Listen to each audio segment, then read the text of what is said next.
to the BoomFit Bros. My name is Gus Wharton. If you don't know that by now, I'm kidding. Maybe this is your first time. Hi, welcome. Could be your first time. It could be your first. My name's Gus. Thank you for tuning in. I don't want to scare you off right off the bat.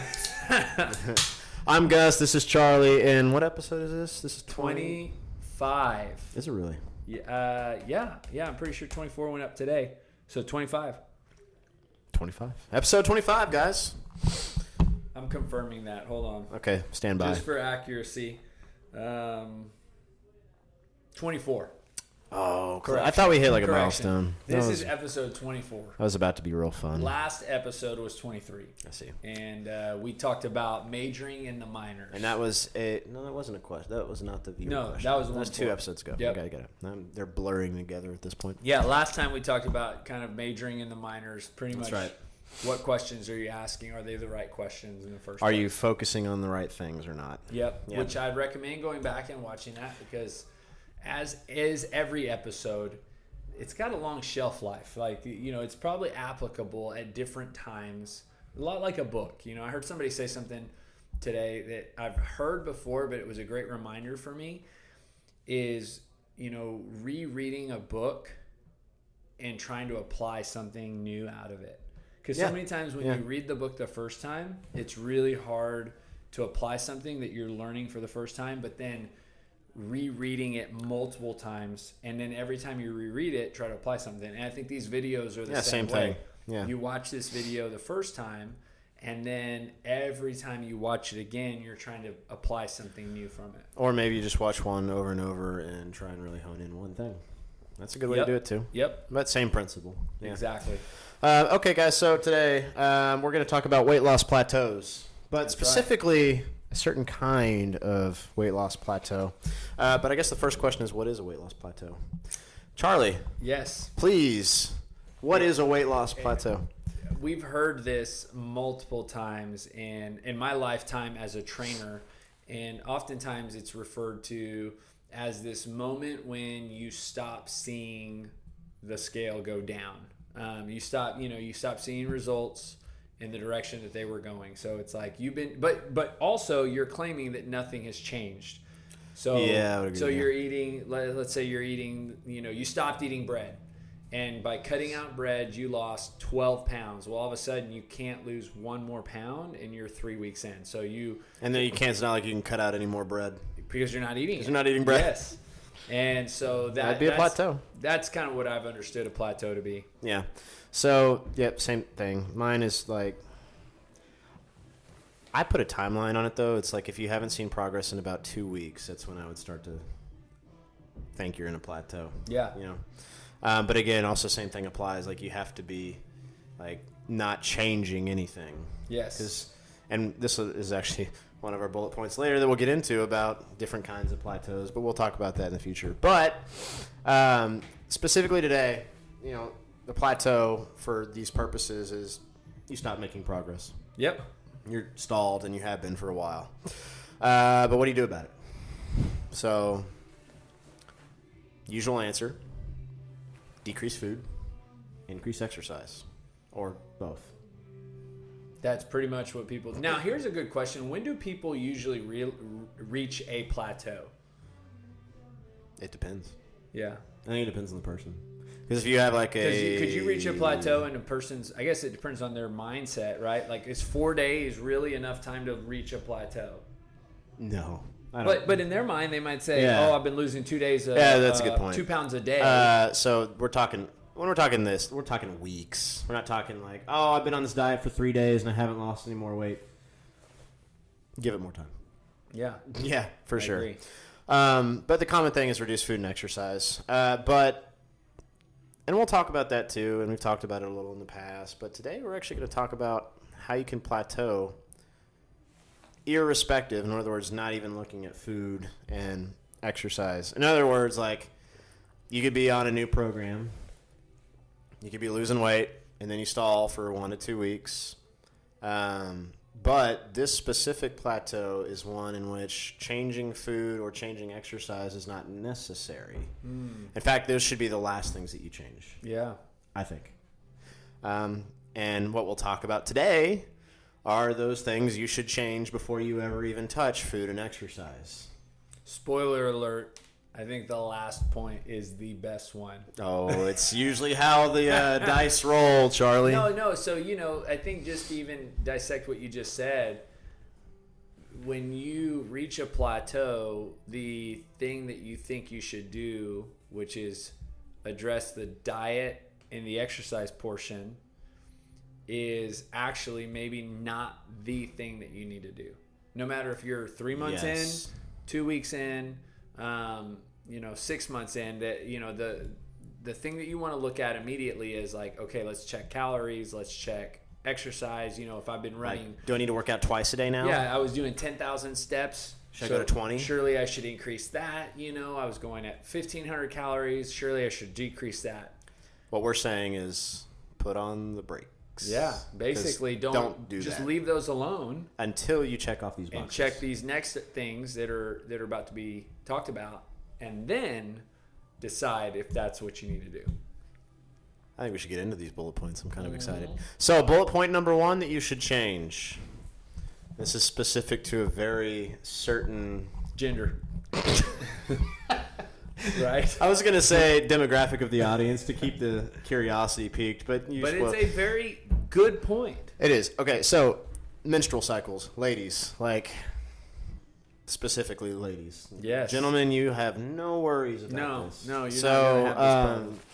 But if you are on your time of the month, you are going to retain water or fluid. Or there's the I feel bloated comment that happens a lot, and it's true. It's because you retain water during that time. But it is not a reason to change the way that you're eating or you're exercising. And the times that I would be most aware, if you're a female and you're listening, is, let's say you start something. Well, let's just use January 1st, right? Because we are not that far it's from getting close. January 1st. Welcome to the holidays. And we know that whether you're thinking about it right now or not, we know that just about everyone is going to be focused on something come January 1st. So let's just say January 1st, you have this new, fresh start to something. And let's say you're a member at BoomFit. Perfect. And let's say you decide that because we know that's where you're going to be. You're going to do 2 months of fill in the blank. And it's going to include a certain amount of exercise and a certain amount of changes in your diet. Fast forward 2 months, and as we know, there's 31 days in January and there's 28 days in February. So just the way it timed out, and maybe one of your commitments was to not weigh yourself, to not have any scale-oriented relationship for these 2 months. But by the time you comes to March 1st and you are timed to weigh in or check, you happen to be on that period of time in your menstrual cycle. Well, your results will be skewed because of the timing of your check-in. Often.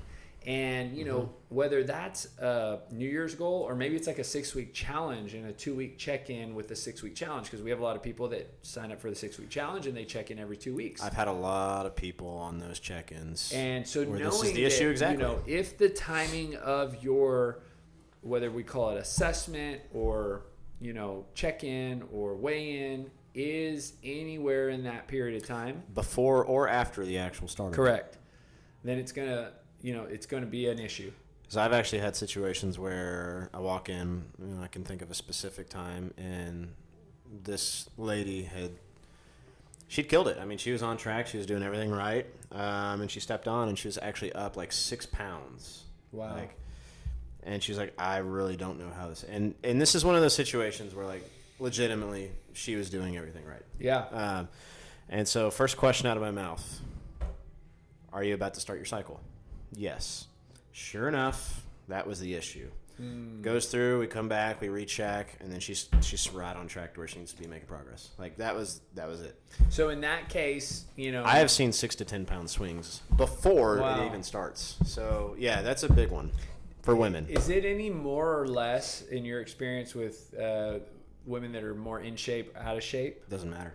Yeah. No, some are more severe than others, in which case, it's just something you would have to deal with. Yeah, and I think just to consider that. Yeah, right? But if you're really oh my God, I don't know how this happened, I mean, look back a month. When did you start your cycle? So would you recommend maybe not checking in during that period if you have or do you still do it and just take it as information? I just think it's an awareness thing. Just be aware of when it is for you typically. Because, I mean, for women, it's a pretty regular thing. And typically they know, like, almost to the day when they start each month. And so, yes. But, yeah, that's a big one if you're female. Guys, you don't have that excuse. I'm sorry. God bless. And guys, that too. Your wife being on her menstrual cycle is not an excuse. Yeah. Yeah, don't come in saying, like, man, I don't know how I gained those 6 pounds. I think it's... Don't even do that. Okay, so the next one does apply to, actually this one applies to the large majority of the population. Excessive stress. Oh, yeah. This is a big one. Okay, so the nerd moment here. Stress is a hormonal response. It's your fight or flight reaction to anything. And ironically enough, that can be an assignment for work. It could be a kid not sleeping in the middle of the night. It could be anything. Yeah. You know. So, not that I'm talking about my own personal life here or not. That one's the next one, I think. What is that? Oh yeah, not that sleeping. is. Yeah. Spoiler. Yeah. But so when you are stressed, your body releases a hormone called cortisol, which one of cortisol's functions actually you do retain fluid quite a bit. And so I've noticed too, like, people who are less stressed have better results. It's not a myth. It just happens. And so my point here, and you're probably going to say, like, okay, well, that's great. How do I fix that issue? I can think of a lot of ways. You know, work on yourself for starters. Massage. Schedule breaks during your day. Well, I don't have breaks. Make one. You know, like, I think we get caught up in the illusion that we always need to be really, really, really, really busy, but not productive. And so, like, it's the whole work smarter, not harder thing. Like, you can pick things.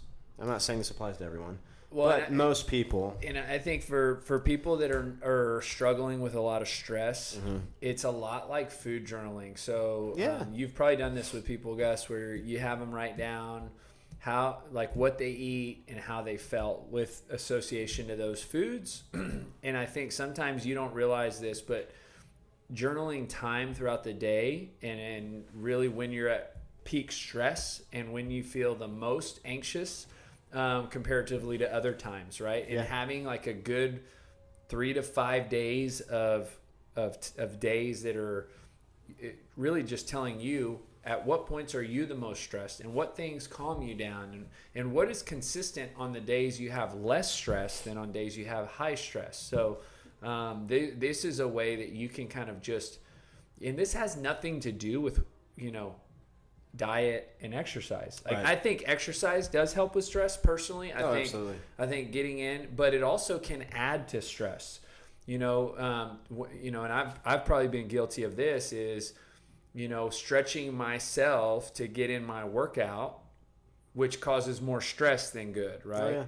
Oh yeah. And so, but at the end of the day, if you're incredibly stressed about, you know, maybe your kids, your job, your finances, your marriage, if it's a thought that's going through your mind 24/7, it's going to have a negative effect on the results on, you know, in your health. Yeah, health in general, not even just weight. Yes. Mm-hmm. And this is that point where we say things like, if you really do have chronic levels of stress, get help. Yes. You know, like, you can there's professional help for that. No, it is not, like, it's not a humiliation. Like, you need to get help if they are chronically elevated levels of stress where you, like, don't know how you're going to make it through each and every day. You know? So, but on the less severe side of that, a massage works wonders for stress. Oh, so true. So true. Personally, I'm not a big fan of massages. It's great. No, but you're right. It is just a relaxation. And you know what I honestly think,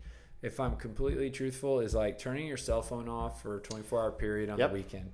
And also just a hot bath, sitting in it. Yeah, just like, yeah. You know? Just a little bit of a disconnect.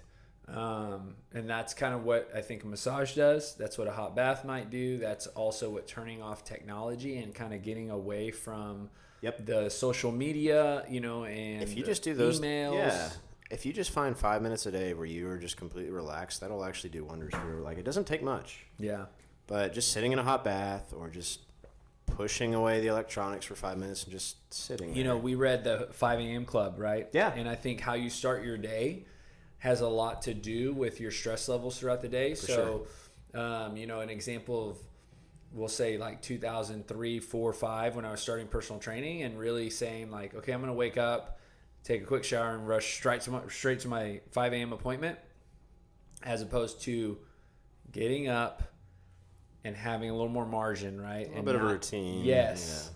Yeah. And how coffee. you start your day will ultimately affect how, and you know, I find the same too, is like getting to the gym with a little margin and having a little bit of a routine. Oh, yeah, because what do most people do? Oh, you go straight to work. They wake up at the last minute after Yes. hitting snooze 20 times, Yes. throw on your clothes, brush your teeth, sprint out the door, and arrive on work probably 5 minutes late. Yep. And then And it's just downhill from and you there. go straight to being on to this, to Yeah. that, to that. So, like, give yourself a little more of a margin in the morning. Wake up 15 minutes earlier, Yeah. and, like, that'll eliminate a lot of stress Yeah. right there. Okay, so there's that. Next one's lack of sleep. This one is hard. This one is admittedly hard, and probably, honestly, out of the ones that I see, the hardest to probably fix. But it's still a factor. Depending on your circumstances, you Yes. know, going in Gus and Brittany's home as an example with Dean and having a newborn and a little one, and depending on their sleeping patterns, you know, it's not as simple as saying get to bed early, because you don't really get to go to bed when your baby's awake and they're that young. And we can relate, obviously, in my house to this. But for some people, it is as easy as saying get to bed early. Like, turn your phones off. Yeah, especially those of you who have kids who are grown or don't have kids Don't at all. watch TV. Yeah. You know, like, Create I a know nightly you're routine. on the Netflix series or that TV series, but when you're up until midnight and Binge watching Netflix, yeah. Mm-hmm. or 1 o'clock in the morning, and then you got to turn around and wake up at 4 or 5. To brush your teeth for 5 minutes, throw on everything, Don't be get out the door. surprised if Yeah. you're working out and the scale is not nudging, because no sleep, it kind of goes back. It just produces more of that stress. It does. You know, That's a big one. And honestly, too, like, people have been shown to have shorter lifespans with, That is on true. average, less sleep, which kind of scares me because I haven't slept through a night in a year. But you'll sleep again. Good. He'll. Come on, Dean. When you're in it, it feels like it never ends. Yeah. So, yeah, Brittany's the same. She And then probably, you'll have another one. Brittany's and had then less. you'll be all Stop over it. again. Yeah. The words of the person who was gone before me. Okay, but yeah, if you're parents, it's a tough one, especially if you have Yes. young kids. The best thing there is go to sleep when your kids do. So, you know, I think I've read countless studies. I think for the longest time, 8 hours was the protocol. It's a gold standard. Yes, yeah. and then I've read studies that say like 7. I've heard 7. And then I've read studies that say like it kind of varies person to person, because some people Do need a better little with more. what- Yeah. But I would say that, you know, I have found for me personally, 7 is probably perfect. 8 would just be a bonus. Oh man, But I will tell you this. sounds great. No, I will tell you this, that it does change because I think that currently my wife, Alicia, is not getting that great of sleep. But for her, I think her needs would be higher if possible. So I think it does depend on how much rest your body needs. Yes. And I've even heard of, you know, like people who are high level performance athletes really demanding up towards 10 I've heard 12 too. or Yeah, 10 to 11 12. hours of Yep. sleep. So just depending on how, you know, if you're training for a marathon or if you're training for any high level sport, it might even be more depending on how much you're exhausting your body throughout the day. Yeah, I think the biggest one, especially for the parents, because I can totally relate to this one right now. Go to bed right after you put your kid down. Like, just get as much as you can. You know, don't sit there. And I get it. The temptation is once your kid's down, it's just like, oh, I can have a glass of wine, relax, maybe watch a show with my wife or whatever. Like, but sometimes, yeah, that's good. But other times, if you're not getting much sleep, it's probably just best to hit the hay. My advice would be whether you have kids, don't have kids, whatever, is to have a structure to that. So like you're going to bed around the same time. Yes. Yeah. Around the same time every night, and then waking up around the same time.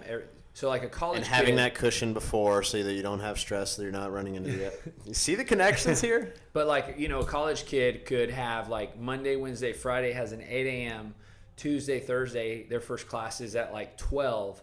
So a really bad habit would be Monday, Wednesday, Friday, they get up at, 7:30. Oh, come on, 45. Sprint and to then class. Tuesday, Thursday, they sleep till 11:30. And so, and adults probably don't do it to that degree, but still having this rhythm to, I get up. You say and adults I go to like bed. college students aren't adults. Well, legally they are, I guess. Yes. Yeah, they're still kids. I feel like I'm still a kid. Just one that pays taxes. And has a kid. And has a kid. Cool. Okay, so no, I love my son. Just for the record. For the record. Yes. But I do sleep's not a bad idea. I'm gonna lump the next two together: illness and injury. Okay, so and the reason being is if you are sick or you have some sort of like a broken foot or some sort of acute injury like that, it can cause inflammation, and that causes water retention and fluid retention and spikes and swings and changes in weight, and that stuff's real. Or just if you're really sick and you've tossed your cookies a few times, like you're dehydrated, so it can go the other way. Mm-hmm. The running joke I've heard with some people is just like, those who've had a stomach bug and like, hey, I lost 5 pounds. I just need to get sick more often, which I wouldn't recommend that approach. No way. But that's just dehydration. Yes. So those are that's kind of an easy one to hit. And for me, I've connected to those in the fact when those things happen, I'm not working out. So if I'm regularly working out 6 days a week, if I'm sick or injured, I'm less active, right? So you're basically removing, let's just, a little while ago I took a week off. Yeah. Well, my workouts, if you take 1 hour of working out 6 days, that's 6 hours a week, probably burning 700 calories per hour. That week, I've probably burned 4,000 less calories, not to mention not strength trained for a week's time. Yep. Which is going to affect everything. Yep. It does. But the big one on that is, like, guys, just take care of yourself. Mm-hmm. And don't try and be the hero in the gym. Like, oh, that's a whole nother podcast. Yeah, we don't live. Like the goal is to come back the next day without an injury. Mm-hmm. Because otherwise, what's the point? Yeah. You go in there, you get injured, and you're right back where you were before you even had a gym membership. That's right. Okay, my favorite. The last one. Lack of saving the best for last. Lack of adherence. In other words, you're just not doing what you know you should. Can you repeat that? You're just not doing what you know you should. You're not doing what you know you should. And guys, this goes for all of us, okay? This is not just for you guys. Like, this requires the biggest ego check. Yes. To be honest with yourself, because it's all so easy to either blame the program or blame the trainer, but it's almost not ever the issue. It's the mirror. Yeah. It just unfortunate reality. And pride is a very real thing, and I think the thing that our pride does not want to do is admit that we're the ones at fault. Yes. Yeah. So more often than not, if somebody hits I'm using air quotes now, plateau, it's not because the program isn't working. It's because, like, okay, well, first week went great. They were sticking to it like glue. Second week did great, sticking to it like glue. Awesome results both weeks. Third week they come back, hey, I really didn't lose much from week 2 to week 3. And so my next question usually is, all right, well, tell me what you had for dinner last night. And then it starts to kind of unravel, and they're like, oh, well, this past week's been kind of rough. The kids had sports at the high school or whatever, so we didn't have time to cook dinner, and then on and on and on, or something to that effect. In other words, they didn't stick with it. Yeah. And I think that, also not beating yourself up, right, when you come to that conclusion, but just knowing that, like, the second you begin to identify that it was your fault because you didn't follow the program or you didn't do exactly what it was. That's the beginning of creating the next step, which is getting back on track. The first step to recovery is realizing you have a problem. If you can say, Psychology 101. I probably, and this doesn't have to be with a trainer. It doesn't have to be with a coach. It just can be with you. Like, I'm not doing what I should. It's that January 1st person, right? So that January 1st person is committed. They're all in. February 9th comes around. And then you happen to not see the progress the way it was going, and then just assessing, right? Some reflection and saying, okay, where am I not adhering to the plan? And then course correction. Yes. That's really when I talk to people about the 6-week challenge, the value in the 6-week challenge is, yes, giving you the plan that will work, but holding you accountable to that plan in the check-ins. Because I tell people the check-ins are where we course correct you. That is the differentiating factor between that and all the other programs, is the accountability. Yes, coming in 2 weeks, and you've got, I always tell people, you have 2 people. You have the person that's all in, and the data, which is the body composition and the weigh-in, is not where it needs to be. In other words, they're all in, they're committed, but it's either, the weight loss is not where it needs to be, or the body fat percentage is going in the wrong direction. And so the nutrition coach kind of course corrects that person. Hey, let's pick that apart. Let's look at try X. Yeah. And then the other person is the person who's all in and getting the results the way they're supposed to be. Yep. Because really with the 6-week challenge, you don't sign up for that program unless you're all in.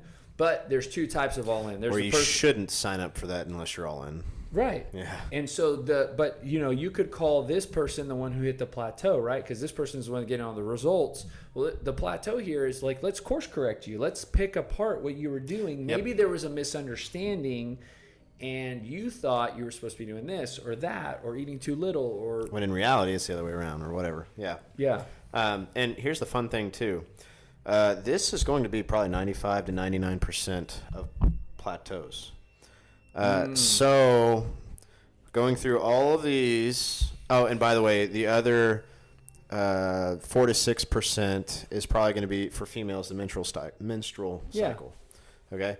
The rest of that stuff is going to be 1 to 2% of people's issue. Truth. Okay, I've dealt with a lot of people who have either done the challenge or that I work with personally, and that, like, I can tell you with 100% certainty, if you're thinking it's one of those, any of the ones before this, it's probably not, and you're probably not the exception. And it's also probably not your thyroid. I should have put that one on there too, but it's true. It's probably not your thyroid. Yeah. Okay, it's probably the fact that you are not sticking to the program.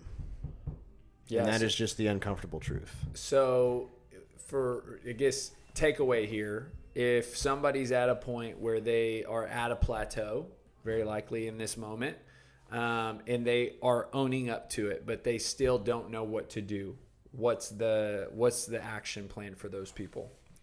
Find someone who does know what to do. Yeah.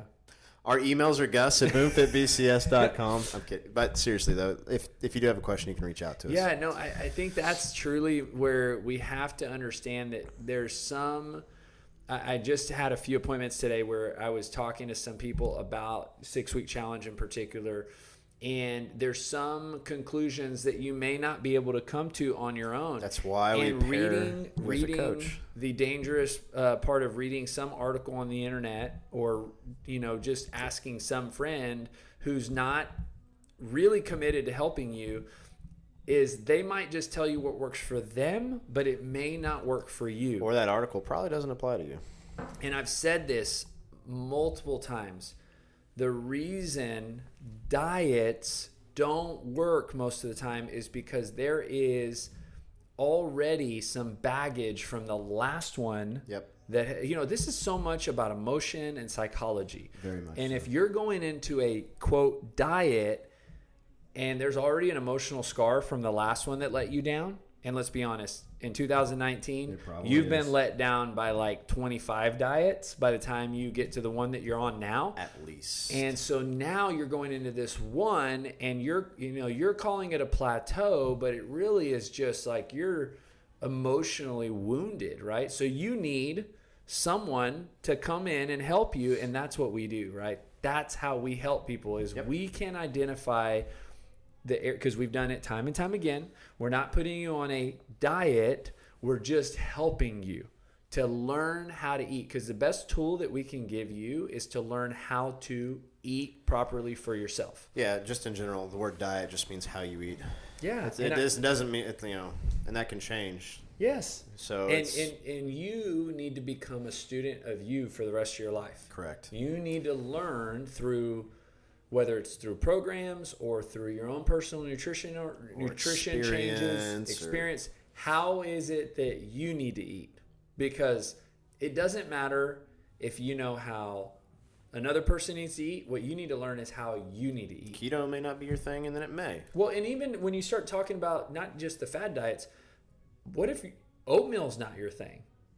I mean, what if it's my thing, it's not your thing? What if you don't like to eat meat? Yeah. That's fine, by the way.